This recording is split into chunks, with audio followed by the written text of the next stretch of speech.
আসসালামু আলাইকুম এভরিওয়ান। তো চলে আসলাম আজকে বিরুলা ব্রিজের ঠিক অপোজিট সাইডে নতুন একটি রেস্টুরেন্টে।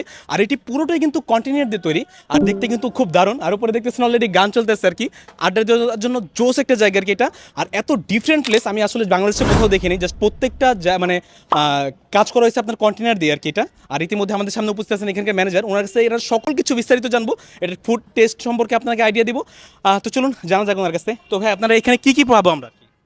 আসসালামু আলাইকুম, আমি হুমায়ুন কবির। এটার ম্যানেজার অ্যান্ড ওনার হিসেবে আছি। আর আমাদের এই রেস্টুরেন্টটা ঠিক রেস্টুরেন্ট নয়, আমরা এটাকে একটা ডে লং রিক্রিয়েশন জোন হিসেবে ভাবছি। তো আমরা এখনও সব কাজ আমাদের শেষ করতে পারিনি, আমাদের অলমোস্ট 50%-এর মতো কাজ হয়েছে। আপনার বোট পাওয়া যায়, স্পিড বোট, এখানে কত করে ভাড়া নিচ্ছেন বা কিভাবে কতটুকু রাইড দিচ্ছেন, জাস্ট এই সম্পর্কে একটু জানার আর কি। আচ্ছা, আমাদের এখানে আপনার 3 টাইপের বোট আছে। হ্যাঁ, একটা হলো বড় ট্রলার হ্যাঁ, ফর ফ্যামিলি ট্যুর অ্যান্ড যদি বড় গ্রুপ হয়, হ্যাঁ। 15 জন, 20 জন, 25 জন, তাদের